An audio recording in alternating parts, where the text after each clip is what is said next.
Yo, kali ini aku akan membawakan sebuah film berjudul Humming yang dirilis pada tahun 2008. Film ini dibintangi oleh Han Ji Hye sebagai Myeon dan Lee Chun Hee sebagai Jun Seo. Film ini bercerita tentang kisah cinta sepasang kekasih antara Myeon dan Jun Seo yang sudah menjalin hubungan asmara hampir 6 tahun lamanya. Itu kalau dipakai kredit mobil, mungkin udah lunas. Anyway, tepat di saat itu, sang pria Jun Seo sudah merasa sangat jenuh dengan hubungan pacaran mereka dan berencana untuk mengakhiri hubungannya dengan kekasihnya, yaitu Myeon. Namun tidak lama kemudian, Myeon mengalami kecelakaan yang menyebabkan ia mengalami koma. Dan hal ini membuat Jun Seo merasa sangat bersalah dan melakukan semua usahanya untuk mengembalikan kesadaran sang kekasih. Mari kita saksikan Humming by Chasing Movie.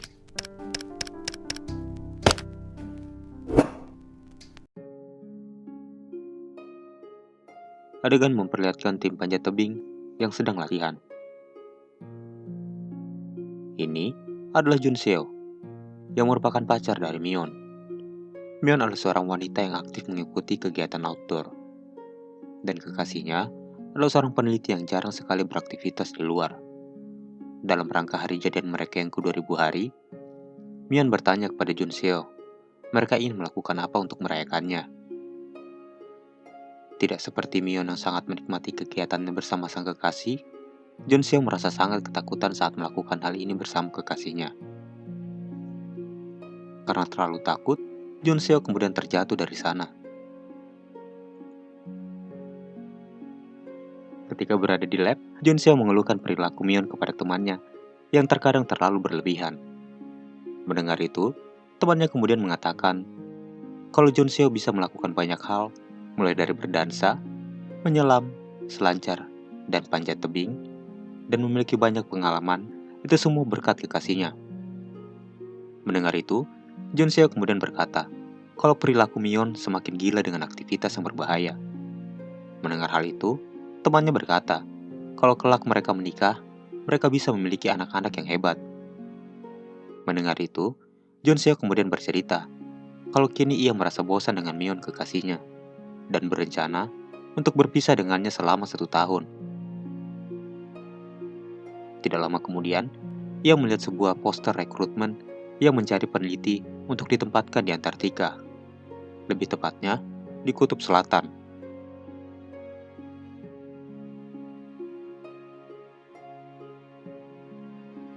Setibanya di rumah, Jun Seo beristirahat dengan menyalakan sebat dulu. Namun karena korek tokainya tidak kunjung menyala, ia segera mencari koreknya di atas meja, di mana ia biasa menyimpannya. Saat sedang mencari dalam sebuah laci, ia mendapati sebuah surat dari kekasihnya, yang berisikan sebuah petunjuk, di mana ia menyimpan semua korek Jun Seo. Merasa kesal dengan ulah Myeon, Jun Seo kemudian berkata, mengapa pacarnya selalu melakukan hal bodoh.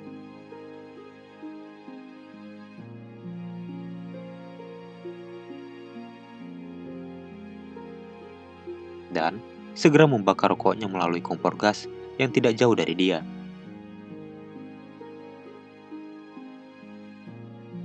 Setelah menikmati sebat rokoknya, Jun Seo kemudian membaca isi surat yang ia baru saja buang. Segera Jun Seo memeriksa apa yang ada di belakang kamus. Saat ia memeriksa, ia menemukan satu toples permen dan sebuah surat yang berisikan pesan agar Jun Seo mengurangi kebiasaan merokoknya dengan memakan permen yang ia berikan.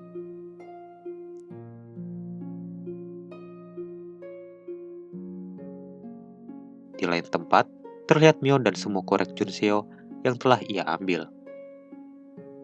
Setibanya di tempat kerja, saat tengah melihat poster lowongan pekerjaan di Kutub Selatan, teman Jun Seo datang bertanya kepadanya, apakah ia tertarik dengan lowongan itu? Sebab, itu adalah hari terakhir untuk melamar. Karena ada banyak sekali yang melamar untuk posisi tersebut. Karena ada jaminan untuk masa depan mereka yang diterima. Di lain tempat, terlihat Myeon yang tengah melatih murid-muridnya berenang.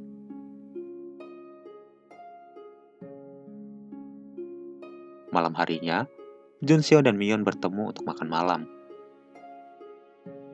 Myeon kemudian bertanya kepada Junseo tentang ide untuk merayakan 2000 hari mereka pacaran. Agar bisa terhindar dari kekasihnya, Junseo kemudian berkata kalau ia tidak bisa merayakan 2000 hari mereka bersama. Dikarenakan, ia akan pergi ke Kutub Selatan untuk bekerja di pangkalan penelitian Kutub Selatan selama 1 tahun lamanya. Myeon tampak terkejut mendengar hal ini. Melihat mata Myeon yang berkaca-kaca, Junseo kemudian berkata kalau ia direkomendasikan oleh profesor tempat ia bekerja untuk mengikuti program ini, dan meminta Myeon untuk tidak menunggu kepulangannya. Ya, bahasa halusnya minta putus lah. Myeon nampak berat hati mendengar alasan kepergian Junseo ke Kutub Selatan. Namun tidak seperti yang Junseo harapkan, Myeon malah bersedia untuk menunggu kepulangannya. Membuat teman yang mendengar ini kemudian berkata kalau Myeon adalah wanita yang luar biasa. Dan Junseo tidak akan pernah menemukan wanita yang seperti dia lagi. Dari sini, kita juga mengetahui kalau Junseo tidak tega untuk memutuskan Myeon. Mengetahui Junseo menghindari kakaknya, sang adik pun menyuruh Myeon untuk memutuskan Junseo. Karena ia tahu kalau Junseo ingin putus dari Myeon. Namun Myeon yang polos tidak menyadari hal ini dan mengatakan kalau kepergian Junseo hanya untuk melakukan penelitian dan kepergiannya hanya 1 tahun. Buat kalian ya, saranku jangan pernah menasehati orang yang jatuh cinta. Karena sia-sia men, mereka cuma akan mengiyakan pendapatmu saja. Sebagai teman yang baik, si kacamata ini selalu menasehati Junseo setiap kali ia berpikir untuk meninggalkan Myeon.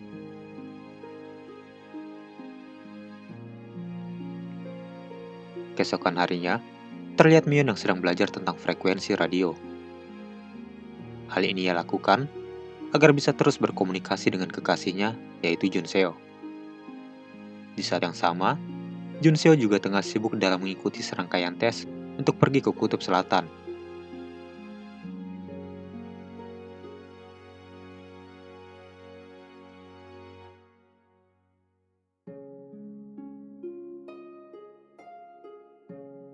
Baiknya Myeon ini, meskipun ia sibuk, ia selalu berusaha untuk menghubungi Junseo.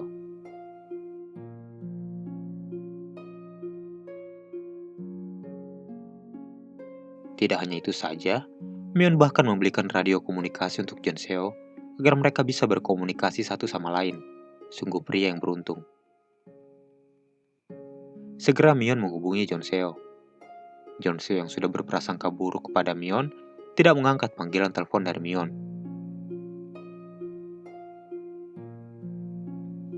Junseo yang merasa terganggu dengan panggilan telepon dari kekasihnya itu kemudian mencabut baterai teleponnya.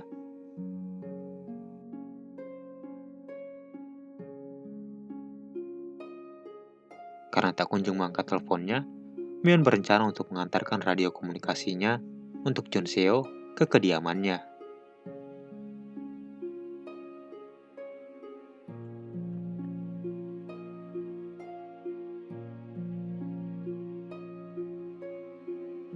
Namun pada saat akan menyeberang jalan, tiba-tiba saja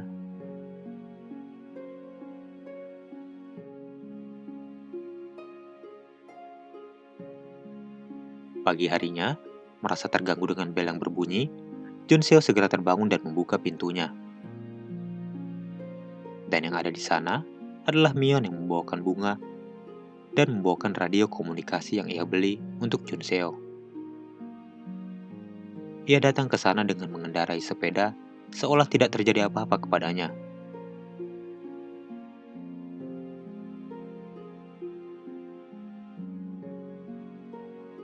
Merasa bersalah karena telah melewatkan perayaan 2000 hari hubungan mereka, Junseo kemudian meminta maaf pada Myeon. Mengetahui kekasihnya sendiri lupa dengan tanggal mereka jadian, Myeon kemudian menggandeng tangan Junseo dan menandai tanggal mereka jadian.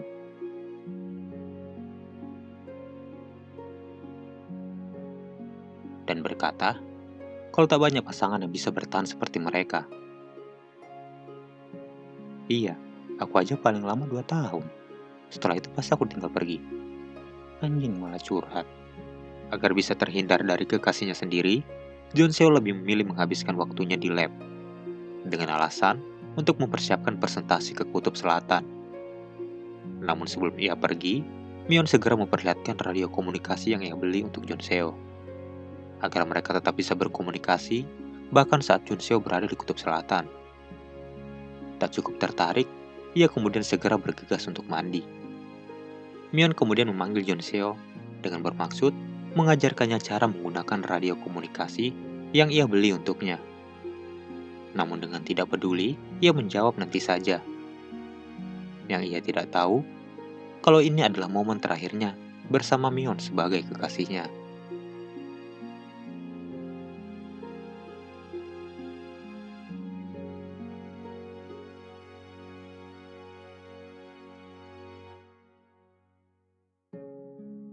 Setelah mengantarkan cuciannya, Jun Seo mendapatkan panggilan dari bibi Mion yang selama ini telah merawat Mion dan adiknya. Yang dengan menangis, memberi kabar tentang kondisi Mion yang tengah kritis pasca mengalami kecelakaan.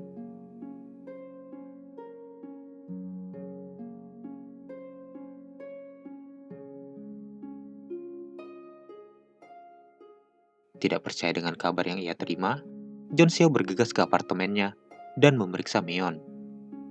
Namun, di sana ia tak kunjung menemukan Mion.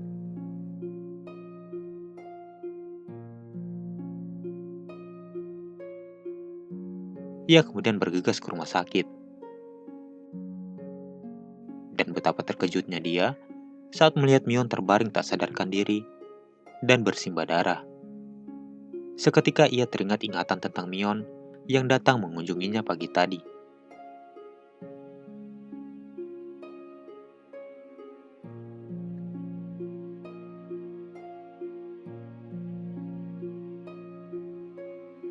Malam harinya, saat kembali dari rumah sakit, betapa terkejutnya Jun Seo saat melihat tulisan Mion di kalendernya. Tulisan yang menandai perayaan ke 2000 hari mereka bersama.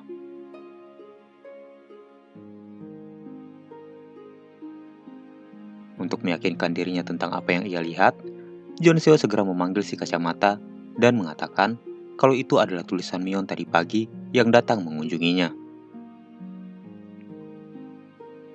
Melihat kondisi Jun Seo yang tidak terima dengan apa yang telah terjadi, si kacamata kemudian menasihatinya untuk bersikap realistis karena ini semua bukanlah salahnya.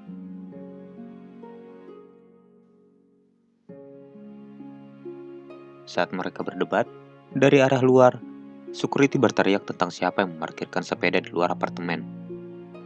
Seketika Jun Seo teringat kalau Mion datang ke tempatnya dengan menggunakan sepeda yang sama yang ada di luar.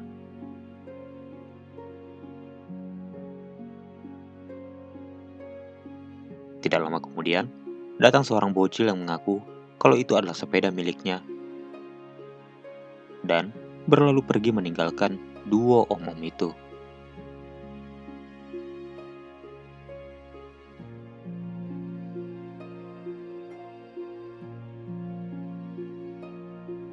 Saat ia sedang tertidur, Mion datang membangunkannya.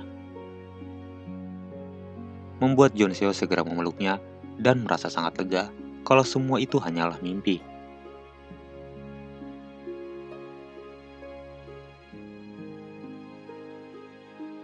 Mion kemudian bertanya tentang bagaimana mereka akan merayakan perayaan 2000 hari mereka bersama.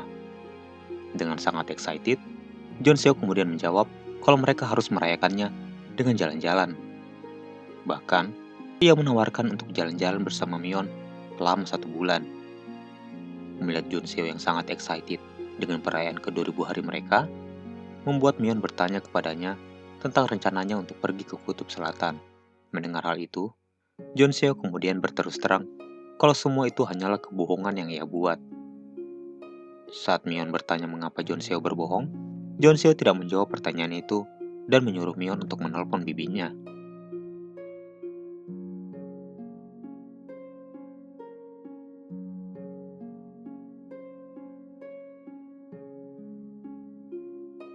Tidak lama kemudian, Jun Seo terbangun karena ada ring telepon yang berbunyi.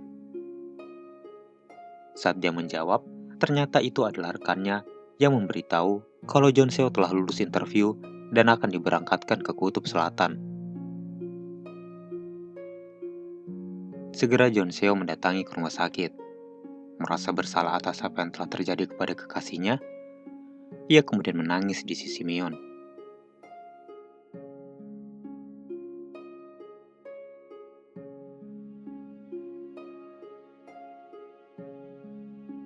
Saat keluar, John Seo segera dihampiri oleh dua orang teman Myeon dan bertanya tentang kondisi Myeon.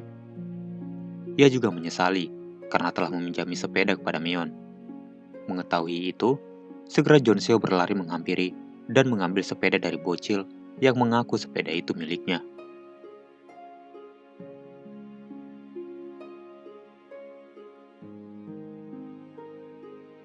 John Seo kemudian menunjukkan sepeda yang digunakan Myeon kepada si kacamata. Sepeda yang ia pakai saat mengalami kecelakaan dengan kondisi yang hancur, dengan sepeda yang sama dengan kondisi yang masih bagus yang Myeon pakai saat mengunjunginya, dan menjelaskan teori tentang multiverse miliknya. Mendengar teori yang tidak masuk akal yang dijelaskan oleh John Seo, membuat si kacamata berkata, kalau pikiran John Seo lah yang bercabang.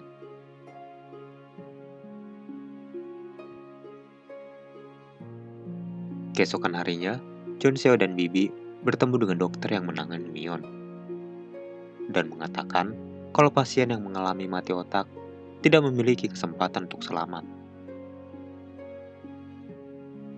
Mendengar hal ini, Bibi Myeon amat terkejut dan tidak bisa menahan kesedihannya. Adegan kemudian berpindah menunjukkan John Seo yang sedang bersama Myeon yang terbaring tak berdaya. Di sana dengan menangis, ia meminta agar Myeon bangun dan mengatakan kalau semua ini adalah bohongan, agar mereka bisa merayakan perayaan 2000 hari mereka.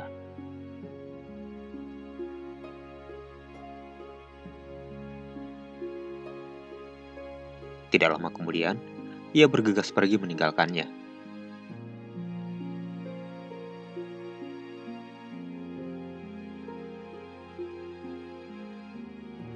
Di ruang tunggu, John Seo kemudian berterus terang tentang hubungannya dengan Myeon kepada Bibi. Yang mana, belakangan ini, ia telah bersikap tak acuh pada Myeon. Jika saja ia menepati janjinya, mungkin hal ini tidak akan menimpa kekasihnya. Namun Bibi menenangkannya dengan mengatakan kalau ini semua bukanlah kesalahannya. John Seo kemudian bercerita kalau saat itu ia bertemu dengan arwah Myeon yang datang kepadanya. Mendengar itu, Bibi kemudian mengatakan kalau hal itu bisa saja terjadi karena John Seo sangat merindukan Myeon. Ia juga berkata kalau Myeon sangat mencintai John Seo. Mendengar itu, membuat tangis John Seo pecah.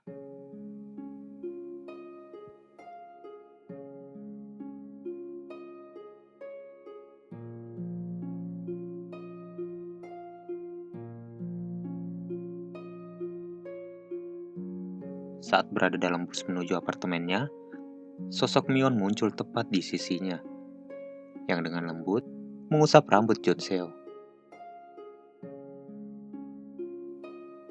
Dan menyuruh John Seo untuk tidur di bahunya.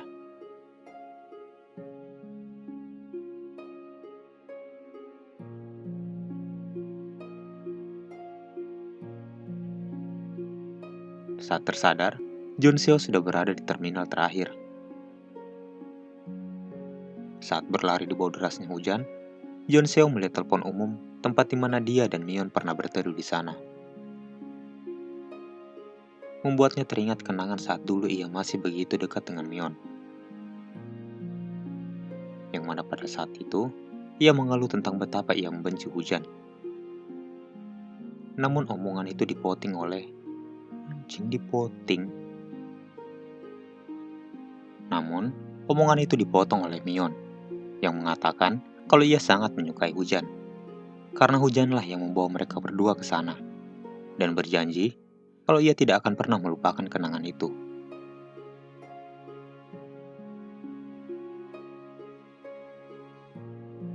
Mengingat masa indah itu, seketika membuatnya terpaku dan mengenang kenangan yang pernah ia lalui bersama kekasihnya di tempat itu.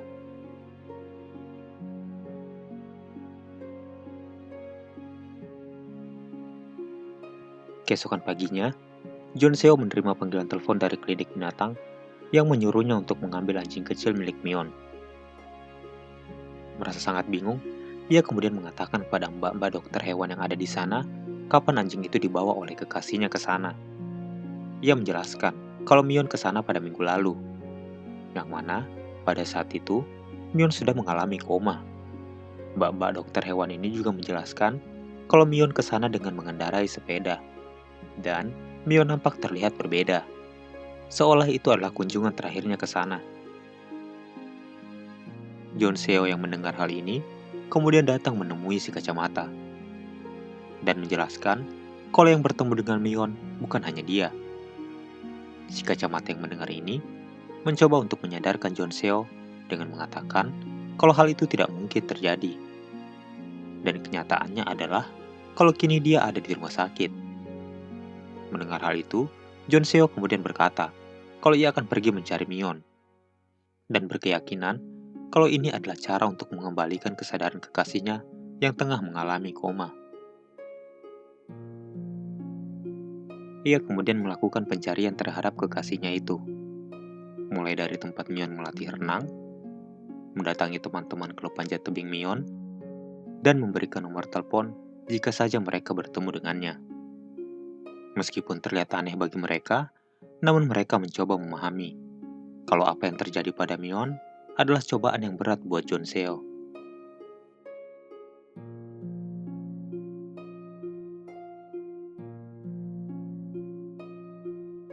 Setelah mencari di banyak tempat namun tak kunjung menemukannya, ia kemudian mendatangi apartemen Mion.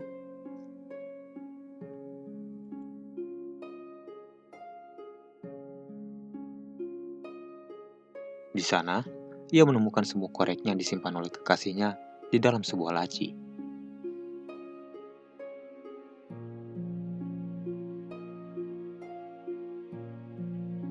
Ia juga menemukan sebuah kaset yang berisikan rekaman suaranya saat mengungkapkan cinta kepada Mion. Yang di saat itu juga membuatnya mengenang kebersamaannya bersama Mion di masa lalu.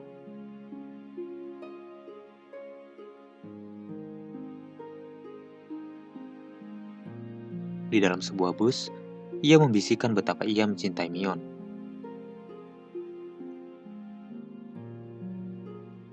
Mion yang mendengar hal itu, kemudian berkata kalau ia ingin selalu mendengar kalimat itu dari John Seo. Mendengar hal itu, secara diam-diam John Seo merekam suaranya saat mengatakan cinta.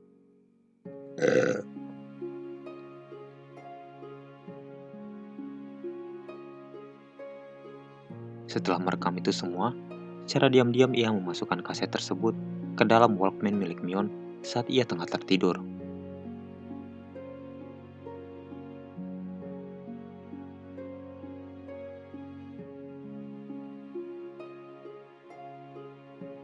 Saat tersadar, ia kemudian memutar tape yang berisi rekaman suara John Seo.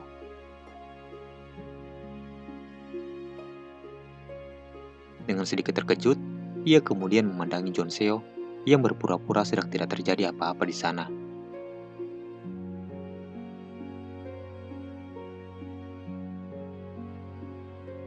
Mengingat kenangan itu, segera John Seo berlari sekencangnya ke rumah sakit.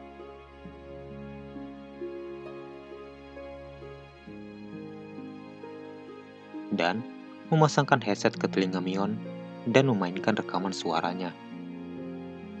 Berharap dengan itu, Mion segera tersadar dari komanya.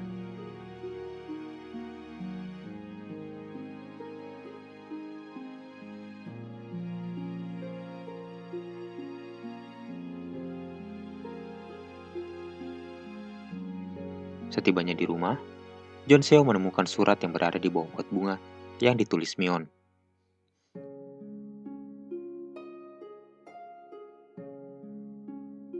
Yang berisikan sebuah petunjuk yang mengajaknya untuk bertemu di sebuah tempat.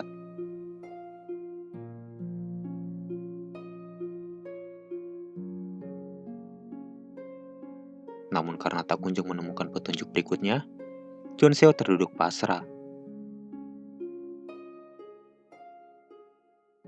sambil memandang foto kekasihnya.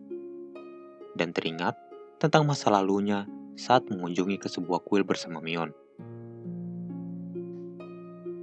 Di sana, Mion bercerita tentang betapa ia percaya tentang arwah. Namun beda halnya dengan Jonseo, ia merasa kalau manusia hanyalah komponen karbon organik yang tak memiliki arwah. Mion tidak sependapat dengannya, yang mana ia merasa saat orang mengalami koma sebelum mereka mati, dan di saat itulah arwah dari orang tersebut pergi meninggalkan tubuhnya. Dan jika orang tersebut sadar dari komanya, itu berarti arwah mereka telah kembali.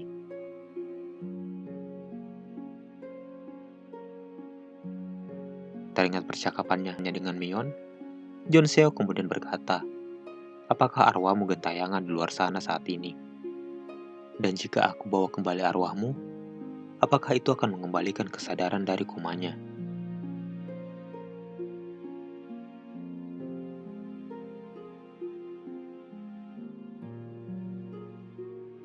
Tidak lama kemudian, Jonseo segera dipanggil menuju ke rumah sakit.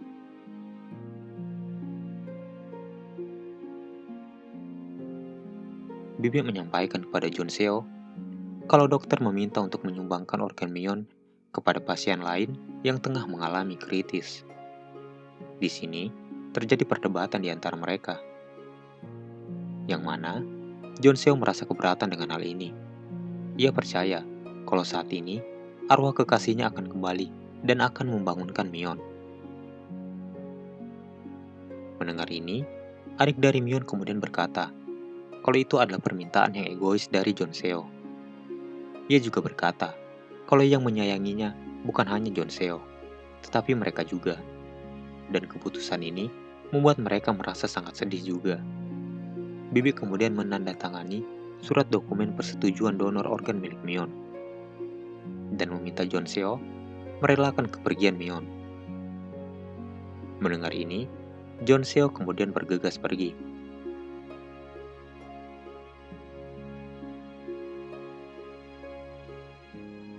Di luar, Jonseo menangis dengan keputusan ini.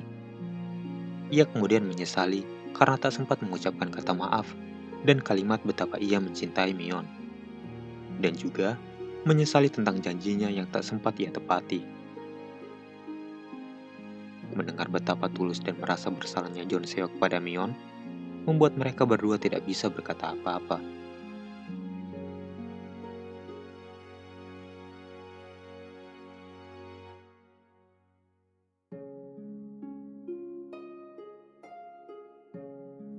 Keesokan harinya, saat Jonseo menerima cuciannya, ia menemukan pesan dari Mion yang ia sembunyikan di jas abu-abu miliknya, yang berisi pesan untuk bertemu di Gunung Insubong pada pukul 12.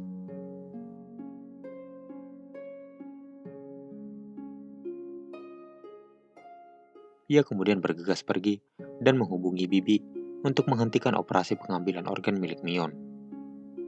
Ia kemudian teringat janji yang pernah ia buat bersama Mion untuk mendaki bersama ke Gunung Insubong.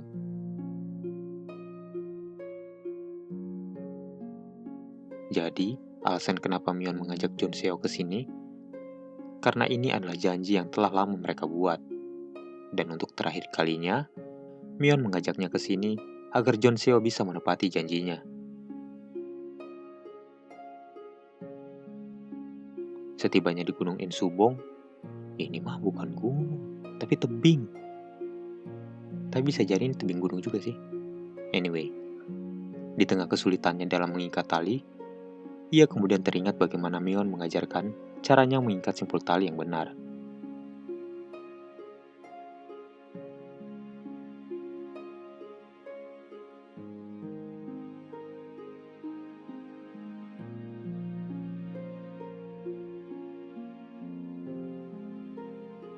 Di tengah proses pendakiannya, Jonseo mendapat panggilan telepon dari adik Mion yang menyuruhnya untuk segera datang ke rumah sakit untuk menemani Mion di saat terakhirnya. Namun, Jonseo memilih untuk terus mendaki, berharap dengan cara ini ia dapat bertemu dengan Mion dan dapat mengembalikan kesadaran kekasihnya itu.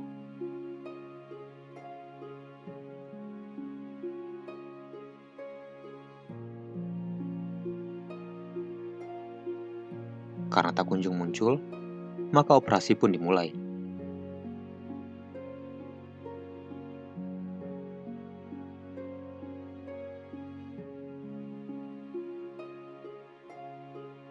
Setibanya di puncak gunung, Jonseo berteriak mencari Mion.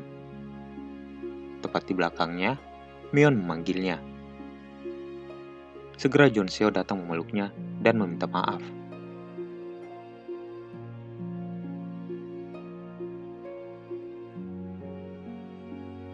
Menyadari kalau mereka tidak memiliki banyak waktu, Jonseo mengajak Mion untuk pergi.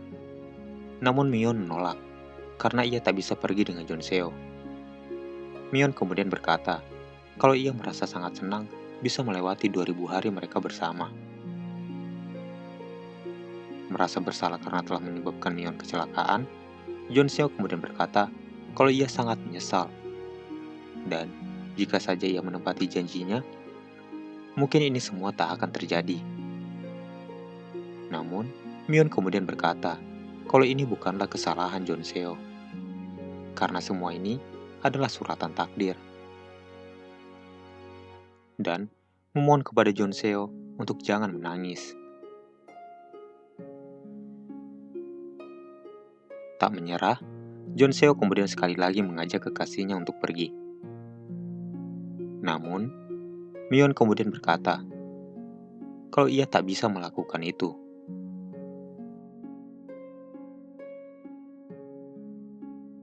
Sebagai bentuk permintaan terakhirnya, Mion kemudian meminta Jonseo untuk tersenyum dan berkata kalau ia tak akan pernah melupakannya.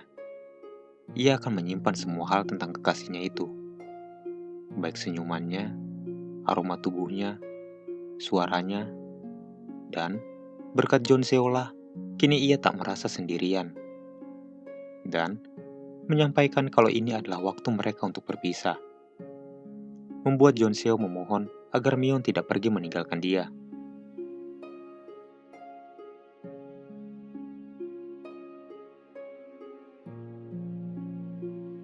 Dan saat tersadar, Jonseo telah berada di puncak gunung sendirian dan memperlihatkan Mion yang tersenyum di saat terakhirnya.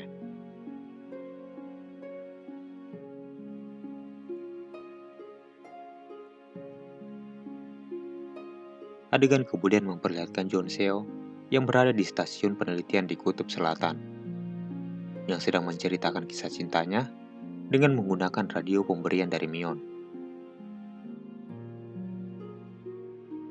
Dan menyuruh para pendengarnya untuk mengatakan cinta kepada orang yang mereka sayangi.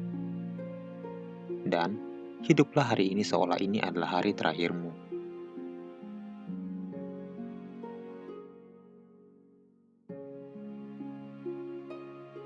Dan film pun berakhir.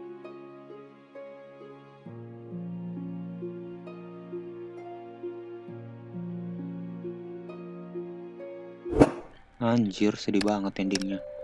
Kalau aku nemu cewek kayak Mion, gak kulepas cuy. Imut-imut polos lagi mukanya. Tolol memang si Jonseo nih.